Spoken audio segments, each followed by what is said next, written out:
Hi friend, welcome to zero IAS. अभी हम शुरू करेंगे लक्ष्मीकांत पॉलिटी का प्रस्तावना सिर्फ 5 मिनट में। जीरो आईएएस में आपका स्वागत है। देखिए, जो प्रीएम्बल है वो लक्ष्मीकांत पॉलिटी के 6th एडिशन में चैप्टर नंबर 4 में मेंशन है। इसे हम 5 मिनट में कंप्लीट करने की कोशिश करेंगे ताकि जल्दी से आपका यूपीएससी का प्रिपरेशन और अच्छे से हो पाए। देखिए, जो प्रीएम्बल है वो अमेरिका के कॉन्स्टिट्यूशन से लिया गया है। आपको ये ध्यान देना है, फर्स्ट कॉन्स्टिट्यूशन था अमेरिका। प्रीएम्बल को आइडेंटिटी कार्ड भी बोलते हैं, क्योंकि इसी के आधार पे पूरा, जिस तरह एक आईडी से एक आदमी का पूरा पहचान पता चल जाता है, उसी तरह अगर आप प्रीएम्बल पढ़ते हैं तो आपको पूरा कॉन्स्टिट्यूशन का क्या क्रक्स है वो पता चल जाएगा। ठीक है, प्रीएम्बल जो बेस्ड है वो नेहरू के ऑब्जेक्टिव रिजोल्यूशन से बेस्ड है। नेहरू ने ऑब्जेक्टिव रिजोल्यूशन कॉन्स्टिट्यूएंट असेंबली में लाया था, वही जाके बाद में प्रीएम्बल बन गया है। 42nd अमेंडमेंट एक्ट के द्वारा इसमें 3 वर्ड को ऐड किया गया, सोशलिस्ट, सेक्युलर और इंटीग्रिटी। उसके बाद देखिए, प्रीएम्बल ये कहा जाता है, क्या इसको आप पढ़ लेंगे ध्यान से। We the people of India having solemnly resolved to constitute India into a sovereign socialist secular democratic republic. ये भारत को इस तरह हम लोग बनाने की कोशिश करेंगे। क्या क्या? Sovereign socialist secular democratic Republic. और ये क्या होता है अभी आपको धीरे धीरे बताऊँगा मैं। और सिटीजन को क्या कह देता है? जस्टिस। किस तरह का जस्टिस? सोशल, इकोनॉमिक और पॉलिटिकल। लिबर्टी, किस चीज़ की liberty? Thought, expression, belief, faith and worship की। इक्वालिटी, कैसी इक्वालिटी? जिसमें स्टेटस की इक्वालिटी और अपॉर्चुनिटी की। साथ ही साथ फ्रेटर्निटी प्रोवाइड करना। फ्रेटर्निटी का मतलब क्या? डिग्निटी। और नेशन का यूनिटी और इंटीग्रिटी। उसके बाद कॉन्स्टिट्यूएंट असेंबली ने जो प्रीएम्बल है उसको अडॉप्ट किया था, इनैक्ट किया था और अपने हम लोगों को दिया था कब? 26 नवंबर 1949। इस समय हम लोगों को कॉन्स्टिट्यूशन प्रीएम्बल मिला था। लेकिन ये इनैक्ट जो लागू हुआ वो हुआ है आपका 26 जनवरी 1950। ठीक है, यह ध्यान रखना है। उसके बाद देखिए, प्रीएम्बल में क्या क्या है। सबसे पहले सोर्स ऑफ अथॉरिटी बताया गया है कि अथॉरिटी का सोर्स क्या है। तो यहाँ पे क्या बोला गया है? वी। तो लोगों ने बनाया है प्रीएम्बल, इसलिए वी है सोर्स। दूसरा, nature of Indian state. Bharat को कैसा बनाना है? कैसा बनाना है भाई? तो सोवरेन बनाना है, सोशलिस्ट, सेक्युलर, डेमोक्रेटिक और रिपब्लिक। ऑब्जेक्टिव क्या है? लोगों को क्या देना है? तो justice, liberty, equality, fraternity. Adoption क्या है? नवंबर, ये दिया गया प्रीएम्बल में। उसके बाद देखिए, प्रीएम्बल में सोवरेन का क्या मतलब होता है? सोवरेन का सीधा सी मतलब ये है कि इंडिया किसी पे डिपेंड भी नहीं है और किसी के नीचे नहीं है, जबकि एक इंडिपेंडेंट स्टेट है, अपना अफेयर को फ्री से कर सकता है। हम लोगों ने कॉमनवेल्थ को ज्वाइन किया तो हम लोग इससे निकल भी सकते हैं। इसमें हम लोगों का कोई जो है ऊपर से प्रेशर नहीं था। यूएनओ का भी हम लोग मेंबर हैं, जब चाहेंगे निकल जाएंगे, जब मेंबर रहेंगे। इसलिए इंडिया जो है सोवरेन स्टेट है। दूसरा, सोशलिस्ट का क्या मतलब है? सोशलिस्ट का मतलब ये है कि इंडिया ने जो सोशलिज्म को फॉलो किया। किस तरह का सोशलिज्म? डेमोक्रेटिक सोशलिज्म, जहाँ पे पब्लिक मतलब गवर्नमेंट और प्राइवेट दोनों साथ साथ एग्जिस्ट करते हैं। हमारे पास रिलायंस भी है, हमारे पास BSNL भी है, हमारे पास एयर इंडिया भी है, हमारे पास जो है टाटा भी है, साथ साथ एग्जिस्ट करते हैं। हम लोगों के पास कम्युनिस्टिक सोशलिज्म नहीं है। कम्युनिस्टिक सोशलिज्म का मतलब ये है कि सभी चीज़ स्टेट का होगा। जैसे पहले था चाइना। अभी कोई भी देश टोटली कम्युनिस्ट सोशलिज्म को फॉलो नहीं करता है। सभी क्या है? मिक्स हैं। इंडिया शुरू से ही from the 5th 5 year plan से ही जो है उसी समय से इंडिया जो है डेमोक्रेटिक सोशलिज्म को फॉलो किया है। ठीक है, एक ये रखना है। इसी को मिक्स्ड इकोनॉमी भी बोलते हैं, इसी को नेहरूवियन इकोनॉमिक्स भी बोलते हैं, जो दोनों है, मिक्स है। मार्क्स का भी, गांधीयन का भी। गांधी जी बोलते थे कि प्राइवेट प्रॉपर्टी लिमिटेड होने से ट्रस्टीशिप का इनका मॉडल था। मार्क्स बोलता था स्टेट, सब चीज़ स्टेट हो, स्टेटलेस, सभी लोग, सब चीज़ किसके हाथ में हो? लोगों के हाथ में। तो दोनों का हम लोग मिक्स है, कुछ स्टेट रखेगा, कुछ प्राइवेट। ठीक है, ये ध्यान देना है आप लोगों को। ठीक है, और ज़्यादा किसकी तरफ झुकाव है? गांधीयन की तरफ। मार्क्स का भी है लेकिन ज़्यादा गांधीयन की तरफ है। जो LPG रिफॉर्म हुआ था, कहीं ना कहीं हम लोग को सोशलिज्म को डाइल्यूट किया है, बस ये ध्यान देना है। क्योंकि इकोनॉमी को ओपन करना पड़ा तो प्राइवेट प्लेयर लोग आए, तो गवर्नमेंट का जो कंट्रोल था सब्सिडी पे या फिर इन्वेस्टमेंट पे, वो धीरे धीरे कम हो गया। सेकुलर स्टेट, सेकुलर का क्या मतलब है? सेकुलर वर्ड को जोड़ा गया था कब? 42nd अमेंडमेंट एक्ट में। ठीक है, सोशलिस्ट को, सेकुलर को और इंटीग्रिटी वर्ड को। ठीक है, तो सेकुलर था 42nd से जोड़ा गया था 1976 से। सेकुलर का मतलब क्या है कि भारत का कोई अपना धर्म नहीं है। ठीक है, और ये सभी धर्म को बराबर इज्जत करता है। ठीक है, बस ये मत ध्यान रखना है आपको। और जहाँ भी ह्यूमन राइट का वायलेशन अगर होता है, फंडामेंटल राइट का, तो धर्म को वो ये चेंज कर सकता है, किसी को फेवर नहीं करेगा। जो भी टैक्स का अगर पैसा आएगा तो सब धर्म में बराबर बटेगा। ठीक है, ये है सेकुलर का मतलब। डेमोक्रेटिक का मतलब क्या है कि लोग जो है सरकार को चुनेंगे, या तो डायरेक्ट या तो इनडायरेक्ट। डायरेक्ट मतलब लोग डायरेक्ट शासन कर रहे हैं, सब चीज़ अपने हिसाब से देख रहे हैं, पॉलिसी बना रहे हैं, खुद बना रहे हैं। तो वो छोटे देश में होता है, जैसे स्विट्जरलैंड में। लेकिन इंडिया जैसे बाहर बड़े से देश में डायरेक्ट डेमोक्रेसी नहीं हो सकता है। यहाँ इसलिए हम लोग अपना रिप्रेजेंटेटिव को, अपना एमएलए एमपी को चुनते हैं, फिर वो जाके हम लोग के बिहाफ पे पॉलिसी बनाते हैं, कानून बनाते हैं। जो डायरेक्ट डेमोक्रेसी होता है वो 4 होता है: रेफरेंडम, इनिशिएटिव, रिकॉल और प्लेबिसाइड। रेफरेंडम मतलब कोई भी पॉलिसी पब्लिक को रिफ़र किया जाता है और उस पर उनका सजेशन लिया जाता है। इनिशिएटिव मतलब पीपल जो है खुद ही इनिशिएट करते हैं कि हमको इस मैटर पे कानून चाहिए, पॉलिसी चाहिए। रिकॉल का मतलब ये होता है कि कोई अगर इलेक्टेड रिप्रेजेंटेटिव अगर अच्छे से काम नहीं कर रहा है तो उसको हम लोग उसके टेन्योर 5 साल या 6 साल से पहले ही वापस बुला लेंगे। प्लेबिसाइड का मतलब होता है जब किसी भी पॉलिसी पे लोगों का मत लेना होता है। जो रेफरेंडम होता है, जो प्लेबिसाइड होता है, जनरली वो टेरिटोरियल मैटर पे होता है, जैसे हमें ब्रेग्जिट हुआ। ठीक है, ये सब ध्यान देना आपको।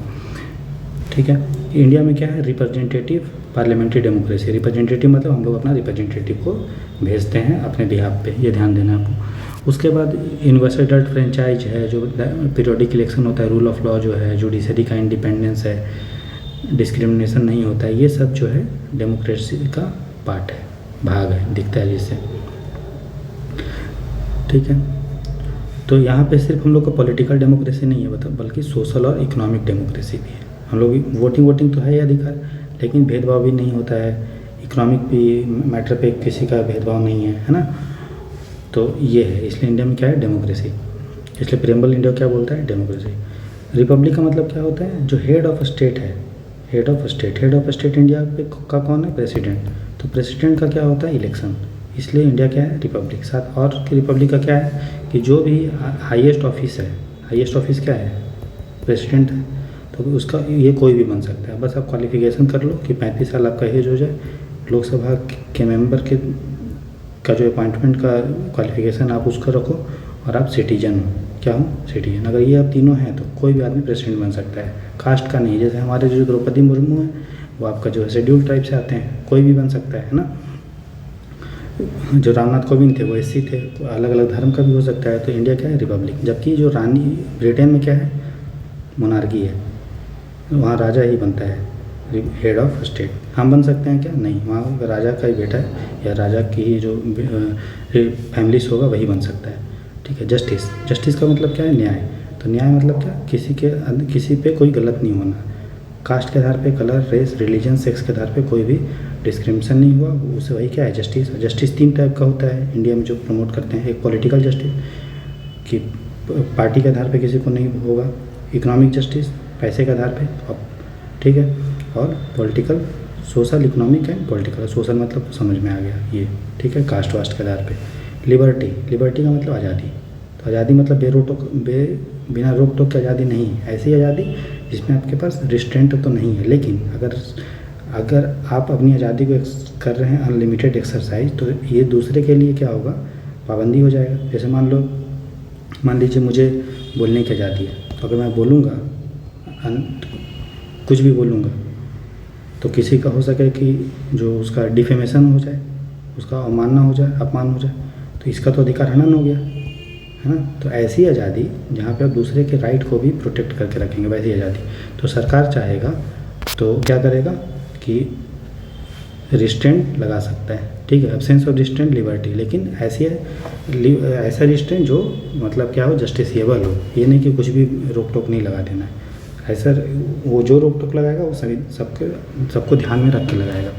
ठीक है, ताकि सबके राइट को प्रोटेक्ट हो। इक्वालिटी का मतलब समानता, जहाँ पे किसी स्पेशल प्रिविलेजेस नहीं होगा। ठीक है, किसी भी सेक्शन को। लेकिन जो बूढ़े बुजुर्ग हैं उनके लिए स्पेशल प्रिविलेजेस अगर देते हैं तो वो इक्वालिटी का हनन नहीं है, वो तो वंचित हैं, या उनको देंगे तभी तो वो इक्वालिटी होगा। मान लो कोई छोटा बच्चा है, ठीक है, यहाँ पे स्टेडियम है और एक बड़ा है, तो ये तो देख लेगा मैच, लेकिन क्या ये देख पाएगा, नहीं। तो हम क्या करेंगे, इसको सपोर्ट दे देंगे, नीचे से सपोर्ट दे दिया, सीढ़ी लगा दिया, तो ये देख पाए, अब हुआ दोनों बराबर, तो इसको बोलते हैं इक्वालिटी। यहाँ पे स्पेशल प्रिविलेज नहीं है, लेकिन जो डिप्राइव सेक्शन है उसके लिए स्पेशल अधिकार को देना वो इक्वालिटी के अंदर में ही आता है। जो हमें पता चलता है आर्टिकल 14 से आर्टिकल 15, 17, 18 सब पढ़ाएंगे आप लोगों को। 2 प्रोविज़न है, ये जो प्रोविज़न है इस इक्वालिटी का पता चलता है कि कोई भी आदमी को इलेक्टोरल रोल्स में धर्म के आधार पे वंचित नहीं किया जाएगा।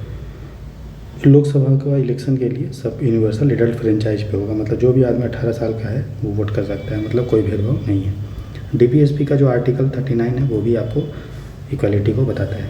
Equal pay for equal work, अगर सेम आदमी है और एक वीमेन है, दोनों सेम काम कर रहा है, दोनों को तनख्वाह बराबर मिलेगा, भेदभाव कुछ नहीं है, ठीक है। फ्रेटर्निटी का मतलब ब्रदरहुड, भाईचारा, ठीक है। आर्टिकल 51A में लिखा गया है यूनिवर्सल, मतलब हम लोग का ड्यूटी है कि हम लोग प्रमोट करें कॉमन ब्रदरहुड, ठीक है, ये आपको ध्यान देना है। उसमें जो प्रियम्बल में जो फ्रेटर्निटी है उसका 2 मीनिंग है, एक है डिग्निटी, इंडिविजुअल की डिग्निटी जो उसका गरिमा है उसको मेंटेन करना, और दूसरा भारत का। तो फ्रेटर्निटी जो है उसका 2 कंपोनेंट है, एक इंडिविजुअल के रिस्पेक्ट में और एक है इंडिया के रिस्पेक्ट में। तो जो इंडिया के रिस्पेक्ट में है वो है इंडिया का यूनिटी एंड इंटीग्रिटी प्रोटेक्ट करना, और इंडिविजुअल के रिस्पेक्ट में है डिग्निटी, ये आपको ध्यान देना है, ठीक है। उसके बाद देखिए ये सब खत्म हो गया, ये सब जानने की ज़रूरत नहीं है। फिर आगे आते हैं, फिर सिग्निफिकेंस क्या है कॉन्स्टिट्यूशन प्रियम्बल का। देखिए प्रियम्बल में विजन बताया गया है कि हमारे जो संविधान का जो निर्माता थे उनका सपना क्या था, किस तरह से वो भारत चाहते थे। केवल मुंशी ने इसको होरोस्कोप कहा है, जन्म कुंडली। उसके बाद ये आत्मा है, सोल ऑफ द कॉन्स्टिट्यूशन है, की है, ज्वेल सेट है, मतलब कुंजी है, मनी है, यार्ड स्टिक है। यार्ड स्टिक मतलब पैमाना है जिससे हम नाप सकते हैं कि कॉन्स्टिट्यूशन का क्या वैल्यू है, क्या वर्थ है, ठीक है। उसके बाद जो है प्रियम्बल क्या पार्ट है, तो प्रियम्बल पार्ट है, ठीक है। प्रियम्बल को क्या अमेंड कर सकते हैं, तो अमेंड कर सकते हैं, ठीक है। क्या इसको जस्टिसिएबल है, जस्टिसिएबल का मतलब प्रियम्बल में मान लीजिए कुछ लिखा हुआ है कि सोशलिस्ट, अब सोशलिस्ट मान लो गवर्नमेंट नहीं कर रही है, तो हम सुप्रीम कोर्ट में या हाई कोर्ट में नहीं जा सकते हैं कि चूँकि प्रियम्बल में लिखा हुआ है तो तुम करो, करने नहीं करने पे गवर्नमेंट पे डिसाइड होता है। इसको बोलते हैं जस्टिसिएबल, नॉन जस्टिसिएबल। इसलिए जो प्रियम्बल है वो नॉन जस्टिसिएबल है। अगर कुछ होता है तो प्रियम्बल में कुछ लिखा है और उसको अगर सरकार नहीं ला रही है तो हम लोग कोर्ट नहीं जा सकते हैं, ठीक है। तो प्रियम्बल पार्ट था या नहीं था, इसको लेके सुप्रीम कोर्ट में 3 केस हुआ है। एक है बेरुबारी, तो बेरुबारी में क्या बोल दिया कि पार्ट नहीं है, ठीक है। बेरुबारी में जो है ये बोला कि preamble is not a part, तो पार्ट नहीं है, ठीक है। केशवानंद भारती में क्या बोल दिया, आपको ये ईयर भी थोड़ा ध्यान देंगे। बेरुबारी है 1960 का, केशवानंद भारती 1973 का। इसमें वो क्या बोला गया कि पार्ट है, ठीक है, और इसको इंटरप्रेट के लिए यूज कर सकते हैं। फिर LIC का केस आया, ये भी सेम चीज़ बोल दिया जो केशवानंद भारती में बोला गया था कि पार्ट है, ठीक है। तो ये ध्यान देना है। अमेंडेबल है कि नहीं, तो आर्टिकल 368 में अमेंड किया जा सकता है, तभी तो 42nd अमेंडमेंट एक्ट में हम लोग अमेंड करके सोशलिस्ट, सेकुलर और इंटीग्रिटी वर्ड ऐड किए, ठीक है। यहाँ पे लिखा हुआ देखिए, सोशलिस्ट, सेकुलर, इंटीग्रिटी। इस तरह से हमारा जो है प्रियम्बल 5 मिनट में ख़त्म हो गया है, ठीक है। अब कुछ नहीं है। उसके बाद नेक्स्ट चैप्टर हम लोग देखते हैं कि क्या शुरू करना है। तो इस तरह से आपको पढ़ना है, जल्दी जल्दी पढ़ना है, और जो भी ये कॉन्सेप्ट है, जो भी इंपॉर्टेंट है वो मैं आपको बताते जा रहा हूँ, वो साथ साथ में ध्यान में रखना है। और बुक आपके पास होगा ही तो उसी चीज़ को आप पढ़ेंगे और उसी चीज़ को ध्यान में रखेंगे, और हम लोग साथ साथ में करके हम लोग साथ में प्रीलिम्स निकालेंगे। All the best for your preparation. Subscribe करें मेरे चैनल को 0IS, और अपने दोस्तों के साथ शेयर करें और अच्छे से पढ़ाई करें, खुश रहें, मस्त रहें।